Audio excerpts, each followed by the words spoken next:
Oh. Hi, everyone. Thank you very much for having us. It's the first time for us in Belgrade and in Serbia, so it's a great time for us to be here. And what we will see today is our approach to content production and the way we tackle creative production in our agency. Just a few words about We Are Social and who we are.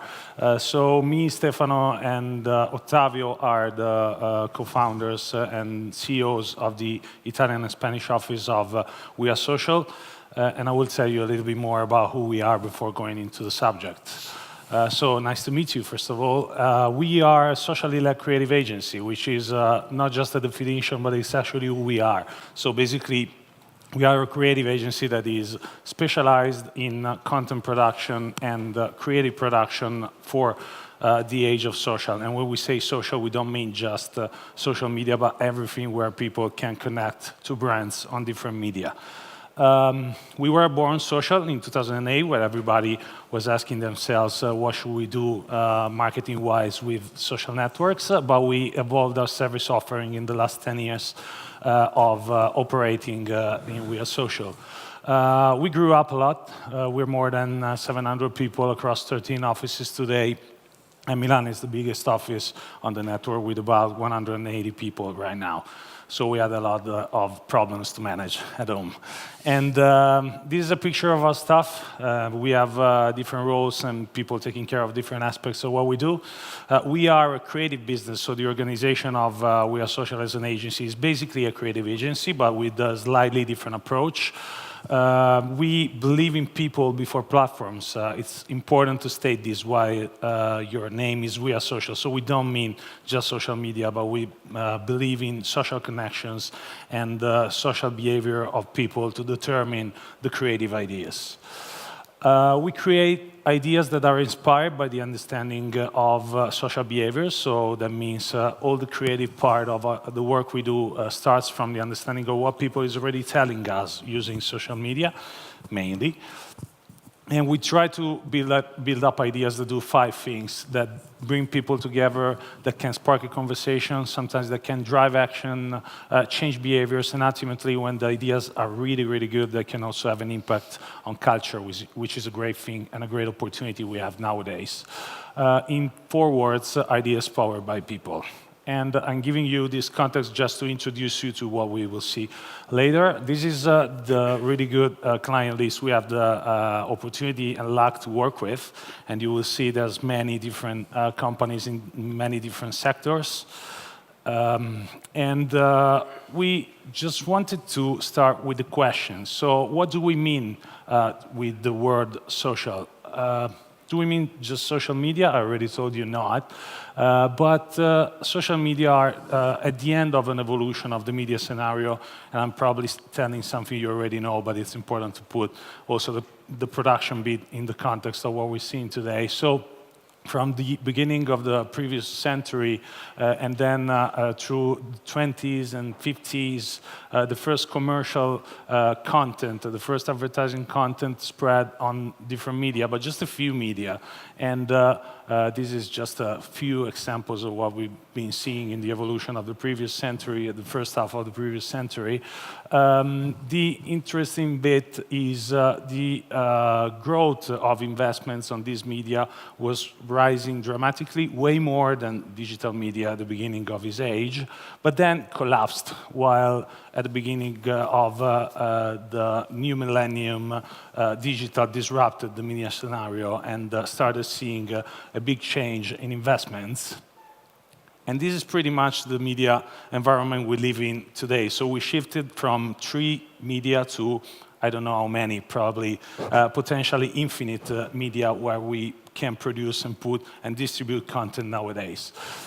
So in 2007, there was the beginning of social media marketing. At the beginning, everybody was willing to be on social because it was a new thing.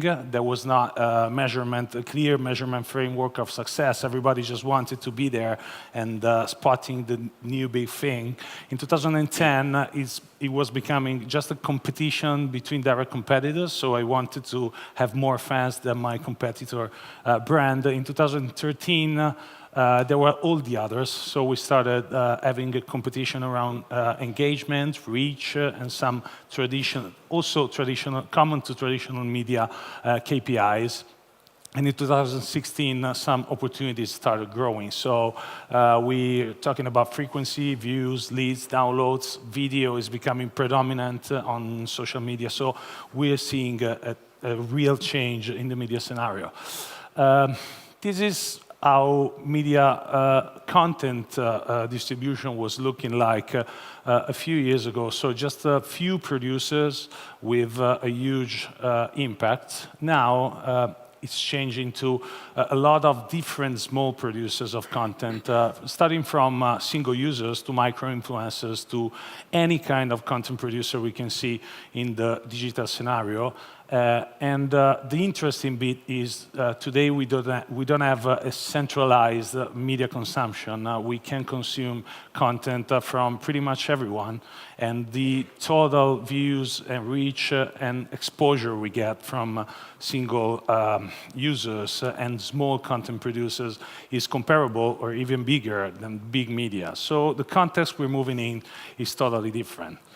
And talking about the way we produce content and the way we help our clients delivering content on a daily basis. We're working on different levels.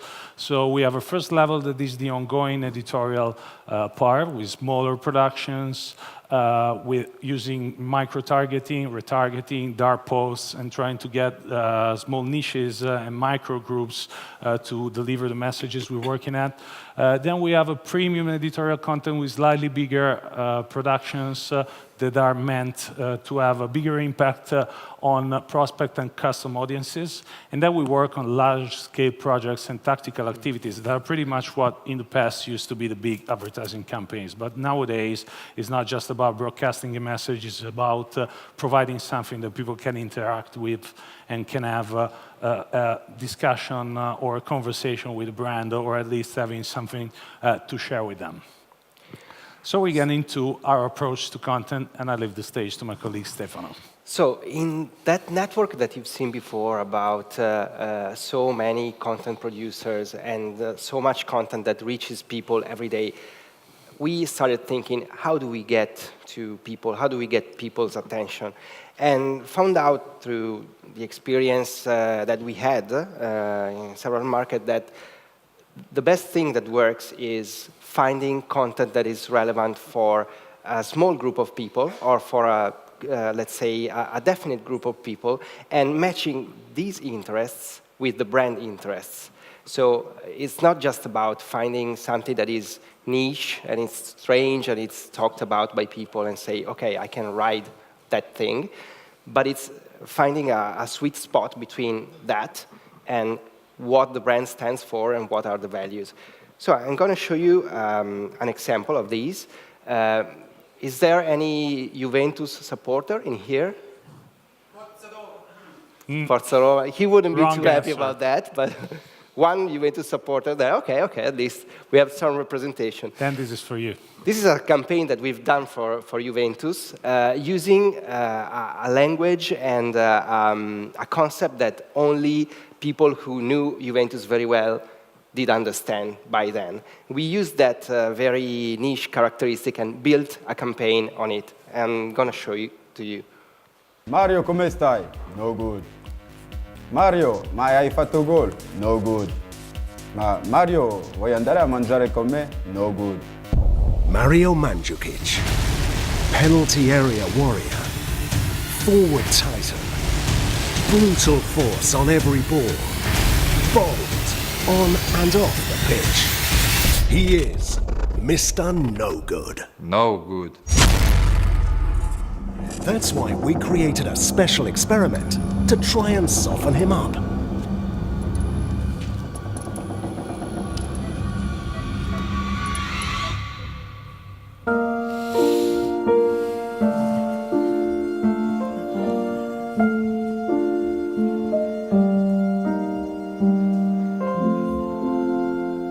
But we failed. No good. So we asked our supporters from all over the world to try too. Within a few hours, users posted kittens, kids, pugs, lemurs, and kids with kittens and pugs. But nothing happened. Finally, we launched one last challenge. Try to soften Mario up to follow Juventus during the Champions League. The results. Welcome to Juventus Stadium. Only a few supporters succeeded in this tough challenge. Mr. No Good became a catchphrase between supporters, journalists, teammates, and other brands. It also became a choreography, a t-shirt, and generated millions of memes.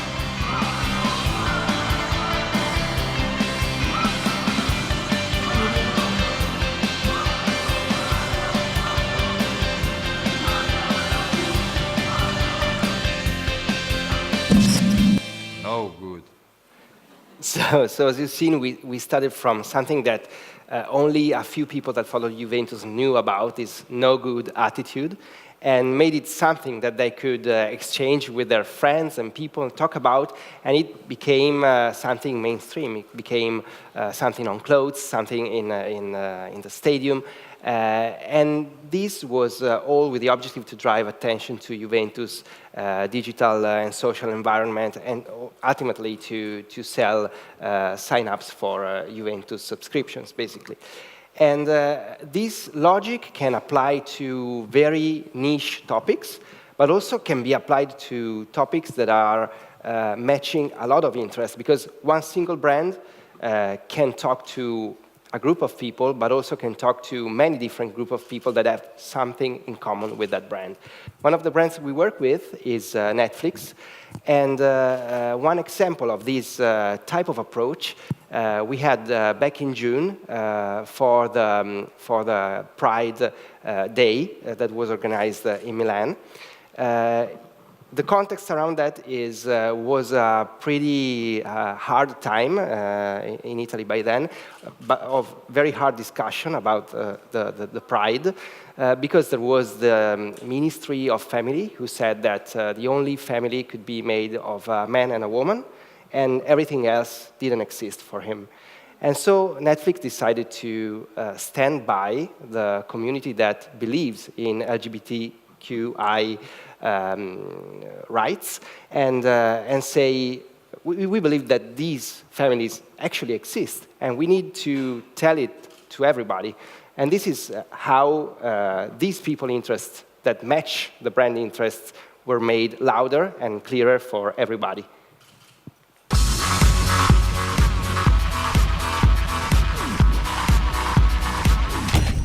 Vogliamo un'Europa dove il matrimonio sia fra una mamma e un papà e i bambini vengano dati a una mamma e un papà.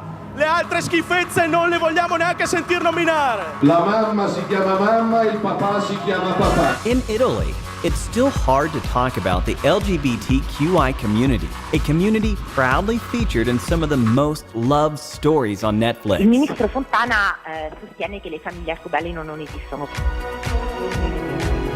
To celebrate Milan Pride 2018, Netflix decided to take a stand with all those people that for the government and for thousands of Italians do not exist. Netflix presents The Campaign That Doesn't Exist. A campaign with a video that doesn't exist, with billboards that don't exist, a monument that doesn't exist, a metro station that doesn't exist, a float that doesn't exist, a mayor that doesn't exist, and 250,000 people that don't exist. As it turned out, Pride 2018 became the largest LGBTQI manifestation ever in Milan, and Netflix became a symbol for all the people that definitely do exist.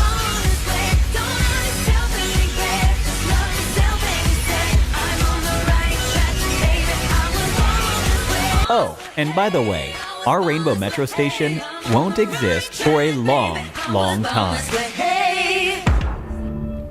So also talking about interests that are wider than just one single community and spread it even wider to the whole world, basically. And Netflix is now present in the Milan city through this metro station, basically without an end date right now.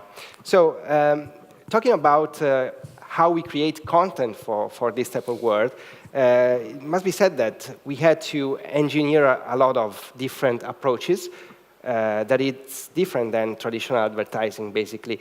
And this brings us to creating content that is thought just for social channels, but that can also live on many other channels as well. This is an example of what, in terms of smart content creation, we do.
Ma che cazzo hai fatto? Gli hai sparato?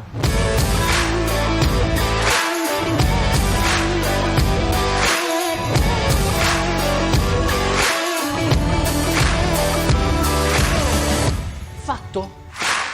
So as you see, social content can be many things. Can be posts, stories, but can also be events. It could be engagement activities, could be campaigns. Everything can really become a social content if it's thought through this way. If it's about intention and interest of the people versus interruption. We don't want to interrupt them, never. That's a starting point.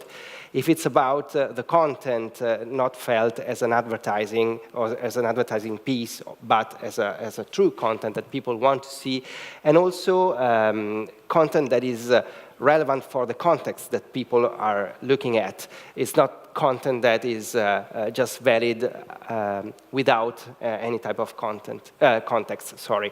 The creative team. So how does it work to create this type of content? We have 4 different types of people who take part to this in terms of creativity. There is the creative and the editor and the art director who take part to the conceptual part. And then there are people and the idea generation part. And then there are people who are about crafting and creating content that can be distributed through many, many different types of channels. And what's the philosophy behind it, which is very important to us?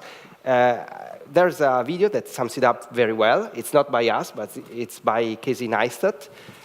He's probably the most famous YouTuber in the world, and I'll leave it to him to tell you what's the creator's philosophy behind this social approach.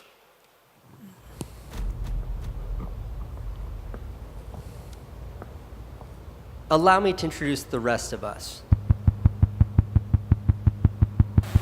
We're the makers, the directors, and the creators of this generation. We don't have big award shows or huge budgets or fancy cameras, but what we do have are our phones and duct tape and parking lots and guts. And we have ideas we need to share. We know it's not the size of the production that matters, it's what you make. We don't create because we have to, we create because we love to. And we've captured billions of moments from different angles, for different reasons, for millions of viewers, but with one thing in common. When we're told that we can't, we all have the same answer. Watch me. Thank you. So how does this apply to marketing and to brands communication? I leave it to Ottavio to tell you. Well, so we talk about smart creative production, but in order to do that, we need to analyze what's in it. So there are two main elements that we consider for this approach. So the first one is, of course, the creative, the smart creative. So what does it mean? It means to take in consideration internet language, the social language, let's say, so all the formats, all the way that people, the way that people consume content, and which is really different to how they do it on TV. It's not passive; it's somehow active anyway. You're interacting with your screen. You can choose. So it's really important that the idea is smart. Firstly. Then the second point is about production, and what we think is important is to have a smart effort on production, because on social content has a specific time frame, a specific window in which it can be a success or not. So it's important that you consider that in order to come to bring to life the best content in the best possible way. So I'm gonna tell you a little bit about how do we design social content, starting from the question that you need to answer before you do any content. So the first one is, what do we want to say? You need to have a clear message. You see a lot of clunky content on the internet which you're not sure what do they want to say. So the first bit is the message, and it's important, and it's agnostic to how do you will bring it to life afterwards. The second one is, who do we talk to? So each audience is specific, especially on the internet. There's no average, there's no people are interested in these, but probably people in this context are interested about these specific topics, and that's the key point. The third question is where and when will it happen? Timing is extremely important. Stefano was showing an example of a campaign made on Pride. That campaign can exist just if you have that kind of moment. It doesn't matter 1 month before, it doesn't matter 1 month afterwards. And then how we will do it. So which is the way that the form that we want to do, that we want to give to that content. Stefano was saying it could be a video, could be an experience. Don't think about social content just as images or videos. It can be much more than that.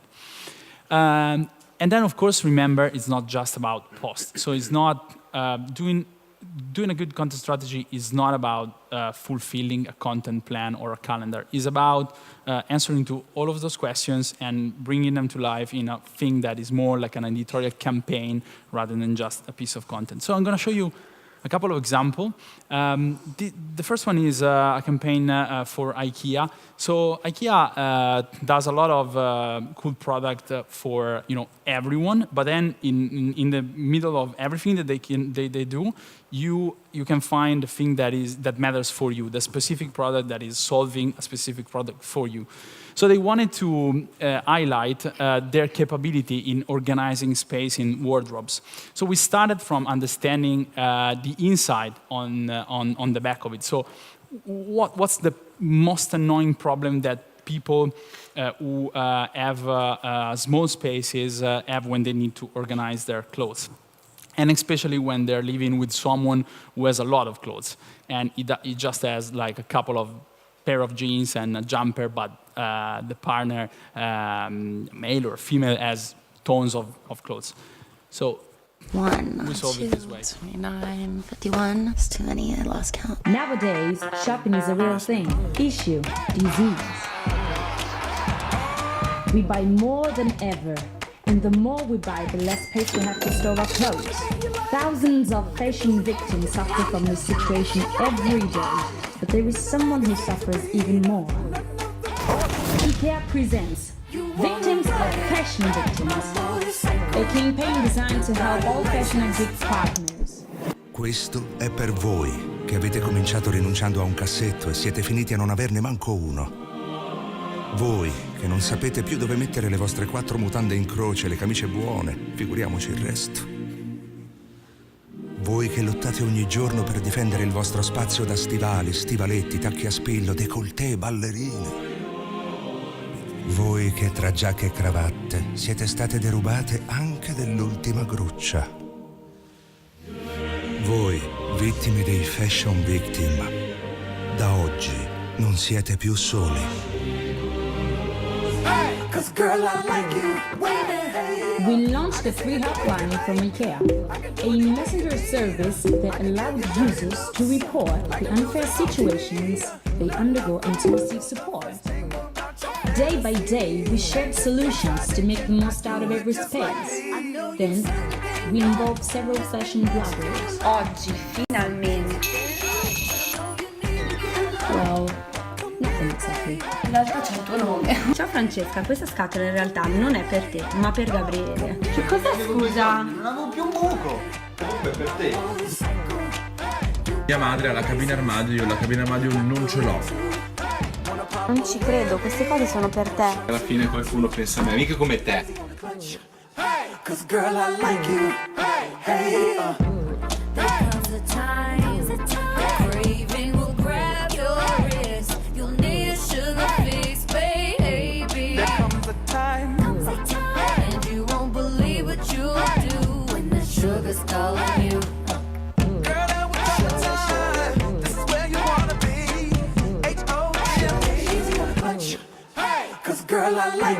At the end, we made fashion victims and their partners happy forever and ever. Mio? Kind of. No, guarda che forse c'è stato un Mio errore. non c'è stato nessun errore. Aspetta! Mica non va bene questa cosa. So as you've seen, this starts from a big video manifesto, but then it becomes an interaction on Messenger to try and help with the chatbot, all these people that need help with their wardrobe, and then an influencer campaign to spread the message. So everything is delivered through the right channels at the right time, and this kind of campaign is really right for that specific audience. It might not matter for someone else, but for that audience, there's something that brings them in the game. So the second one is on a different topic. So it's a campaign to support Lavazza Coffee Study Program, which is a corporate social responsibility project. And what I want to highlight here, it's a little bit of everything that we said since now. So this is a documentary, in fact, so a big, kind of like big content, but then it becomes also the core for a longer-term content plan that derives from the main content. So I'm going to show you the documentary before. From Turin, we arrived to the Dominican Republic and we arrived to the capital, Santo Domingo. It was really exciting to meet all partners, right from the government to the private partners, Corn Cafe, Cordo Cafe, and Oxfam, because I saw that partnership is key in the relationship. Getting to the community in the mountains above Nava was incredible. The communities in Neighbor have a very unique way of life. I loved how they can see through each and every challenges that they have to make sure that at the same time be able to produce very beautiful and quality.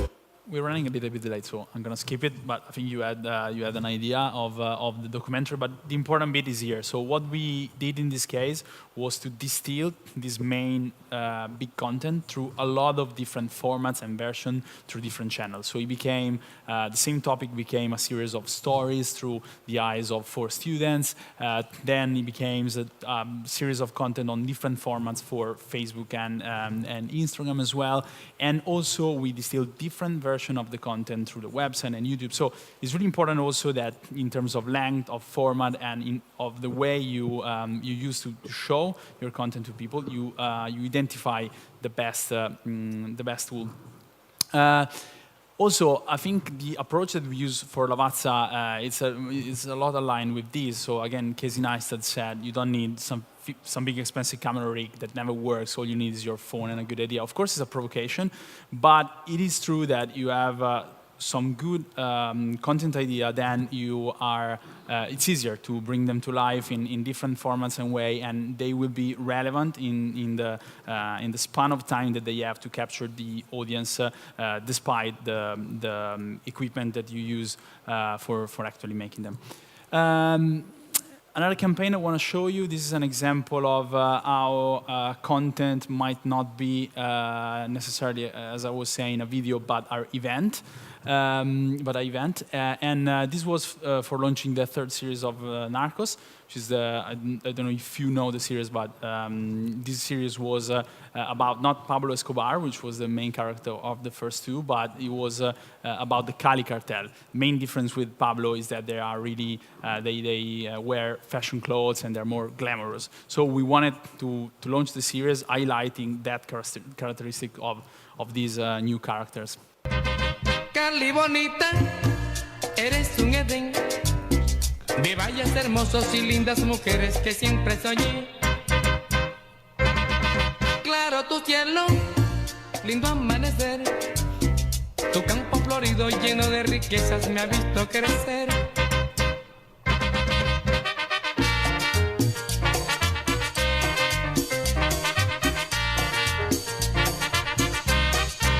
Por toda tu gente linda en Cali, por tu tierra generosa en Cali, y porque sigue la cumbia en Cali yo moriré. Por toda tu gente linda en Cali yo moriré.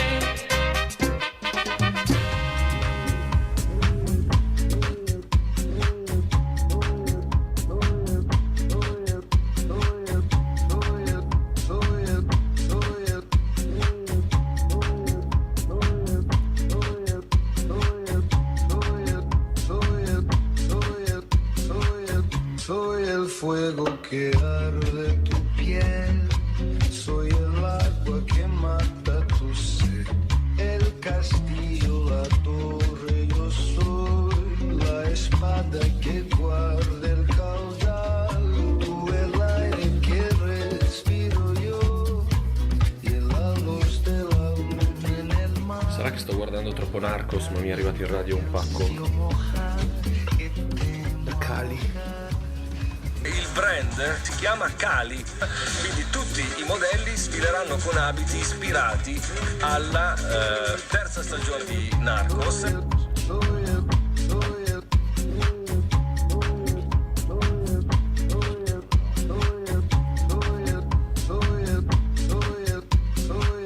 Soy el fuego que arde tu piel.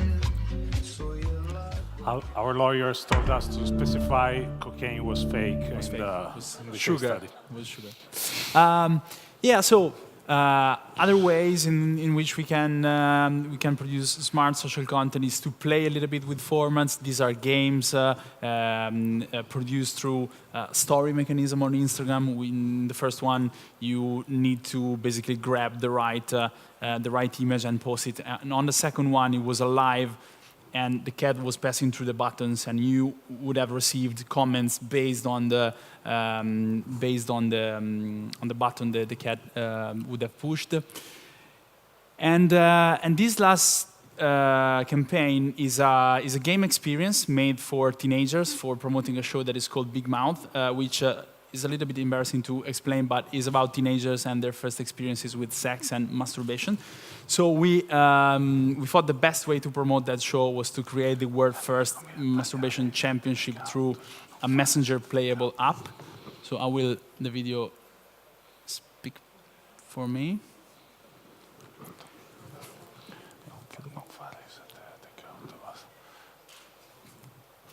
Fai doppio clic, dovrebbe andare all'ultima. The interesting thing is we really made it. You can really try it on Messenger after our presentation and just look for Ends Master Big Mouth on Facebook Messenger. You can imagine how strange it was in the office while we were testing this app.